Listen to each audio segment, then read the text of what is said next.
Personal Consumption Expenditures Price Index, or PCE. That's the Fed's preferred inflation gauge. It rose 1/10 in June and 2.5% from a year earlier. Stripping out food and energy, the core was up 0.2. Watch this number in particular last month, and 2.6% on the year. So it's roughly in line with expectations. The markets are fully pricing a chance of a cut in September and afterwards.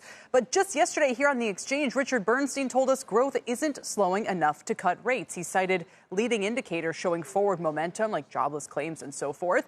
But one of my next guests says the Fed has already achieved its dual mandate of full employment and low inflation, and keeping rates too high for too long risks breaking something in the economy and the financial system. Joining me now is Mark Zandi, chief economist at Moody's Analytics, CNBC senior economics reporter Steve Leisman with us as well. Mark, I'm so glad the Dow is up 800 points right now, because this is exactly the argument Bernstein and some of the hawks would say about why the Fed should be careful about cutting rates here.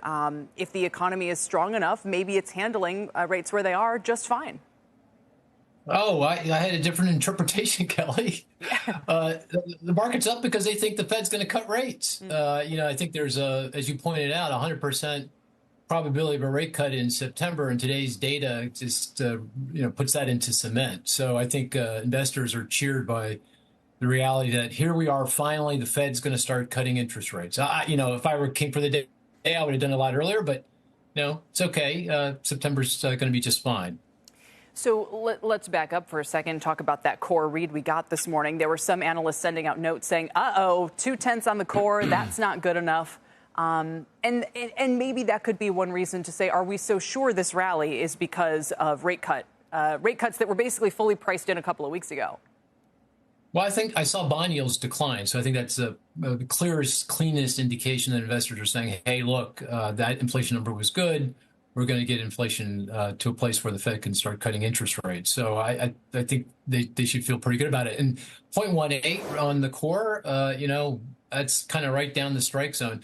And I would point out that harmonized inflation, harmonized consumer expenditure deflator, which excludes the implicit cost of home ownership, which I think the Fed should be doing when trying to gauge, inflation and what it means for monetary policy, has been below 2%, the Fed's target, for more than a year on a year-over-year basis. So in my view, we're there. I think they've achieved their objectives. Steve, I saw you nodding into his point about bond yields. For those who are looking across the curve, we're down about 5 basis points. Everything from the 2 years to the 30s are down 4 or 5.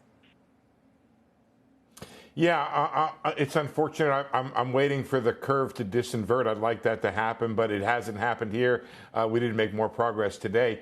To your question, Kelly, I just would ask the following, which is, maybe the market should be higher. I mean, you've got a lot going on in the economy with things like AI and technological improvement. You've got a bunch of government investment going. Maybe the unnatural state is a depressed market here, depressed by a Fed that's too tight. I wanted to give you 2 points here that were not in the inflation number that I think are good for the Federal Reserve.